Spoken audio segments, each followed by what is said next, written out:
Shea Gilgeous-Alexander, 40 points, 10 rebounds, 9 assists, a partridge in a pear tree, as OKC snapping back and bringing the hammer. Down goes the hammer after getting a 42-point shellacking over the weekend. They come back and beat the Minnesota Timberwolves. 128-126 your final in Game 4. And so that's where we are, 3-1. And using the Maller math on this, the team from Oklahoma needs one more win. They can close it out back in the Dust Bowl there, close out Game 5 on Wednesday. They do that, and it's on to the NBA Finals. But the better story here is in the losing locker room, and so that is where we will direct our focus, the losing locker room, as we discuss. The question for the esteemed panel here, how do you explain the diminishing returns of Anthony Edwards of the Timberwolves? Now you can sit here and break it down. We normally do the blame pie, but this is rather obvious. Like, there's not a lot of debate here. Now, Julius Randle gets an assist, but the headliner, Mr.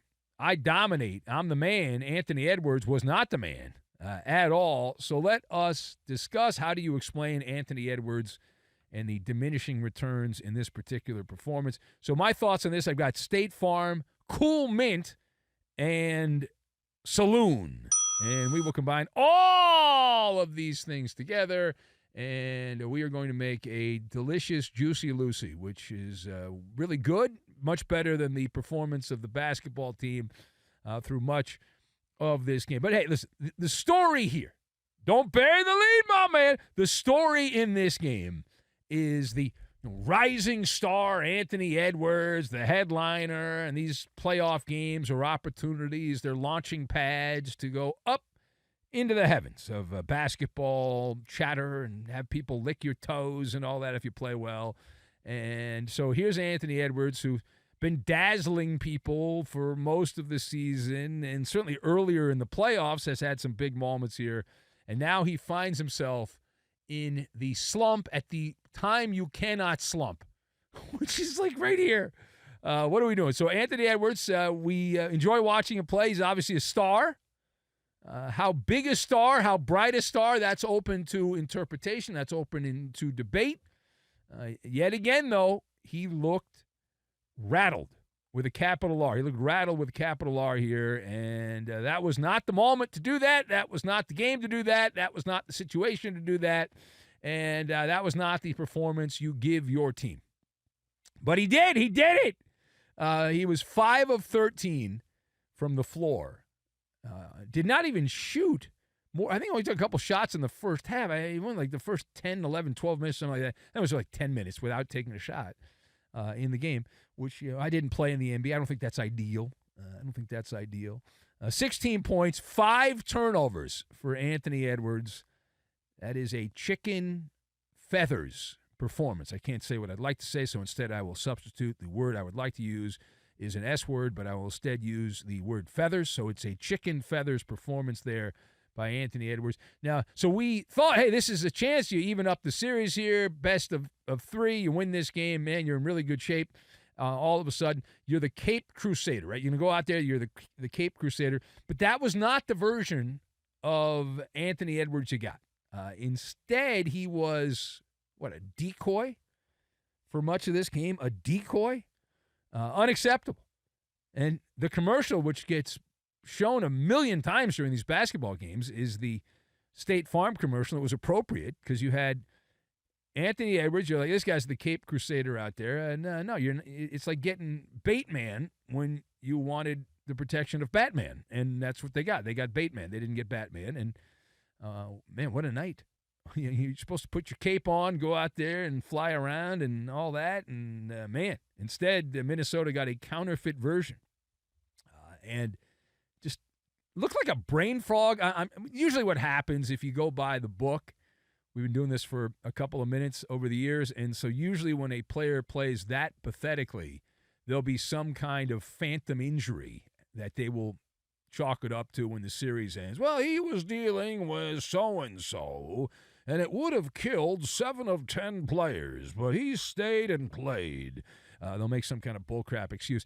It just looked like his mind was wandering. I don't know. Maybe he's got some more kids on the way we don't know about. He's certainly very prolific in that area as well. I don't know what's going on, but he was pressing and did not get the job done. And he was bragging to the historians in L.A. That he had the big D, and did not look. It looked like he had more of a micro D in this game here, not a big D, a micro D.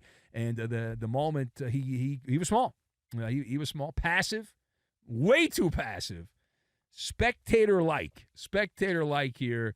And so there you go. No rhyme or reason why that would happen in this particular game, but he was there, and then he wasn't. Was there, then he wasn't. Just a spectator, very passive, and not a compelling lead character at all. And then you've got Julius Randle, the yin to the yang. And while he does not get as much crapola because he's not as big a deal in the universe of basketball, Julius Randle showing everyone why he keeps changing teams. And a couple days ago, there was a question that was asked about, well, he's arrived now. He's proved the doubters wrong. Well, methinks you spoke too soon. The regression to the mean. Water seeks its own level, and also extreme outcomes are followed by more moderate ones, or in this case, more normal ones, as this is the player that we have seen in the past from Julius Randle. This is the enigma. This is the guy that looks really good and then goes out there and vomits all over himself, riding the vomit comet. 1 of 7 from the floor for Julius Randle. He had 5 points. It was a 5 for 5, 5 by 5, 5 points, 5 turnovers. So very impressive, and way to go. Way to go. That was a manure-like performance. Now, on the other side, the winning locker room, which is not as good a story. How do you juxtapose OKC and the way they were able to play with SGA? There's a lot of letters there. You got OKC and then SGA. I need some more vowels, but that's where we are. So this was a Listerine Cool Mint performance. After suffering from halitosis in that Game 3, really bad breath. They get their mojo back in a large way here. They went AWOL in Game 3. And when you compare and contrast, the way the Thunder played in Game 3 where they just quit. They did the thing that was gutless. OKC, championship possible team, quit in a playoff game. They did. They gave up, which is wild to me. It's just nutso, but they did. And when you look at that and compare it to where we are right now, where they didn't give up, obviously they were in the game. They played with the lead most of the game. It makes you wonder. Those are the kind of nights where you're like, well, what happened? Like, it's one thing to lose by 20, but to lose by 40, you got to put work into losing by 40. So what kind of funny business was going on? Like, I don't get it. Either way, on this particular night, while Ant-Man on the Minnesota side was drowning in the soup, you had SGA, Shai Gilgeous-Alexander out there who was cooking, controlling the game for the most part. The Merchant of Doom. And made mostly the right decisions. Put up big fantasy stats and all that stuff, and played the way you thought your star player was going to play. Minnesota's star player didn't play like that, obviously, and so that is where we are. And so the Thunder, who gave up in Game 3, now they come back, they win again. And are they good for basketball? No, they're not. They're boring. They're not good for talk radio. They're not good for the conversation. Oklahoma City, they're good at basketball, but in terms of the conversation around it, there's no theatrics there. There's nothing that really just moves the needle. They're an efficient team. They come at you in waves. It's just not entertaining to talk about. There's just nothing really that compelling. SGA is pretty boring. And you go down the list. I mean, that's where we are. All right, now, last word. So the Wolves are on the brink of extinction. the Timberwolves are on the brink of extinction. Is this series over at 3-1? Is it over? Over. So it certainly feels over.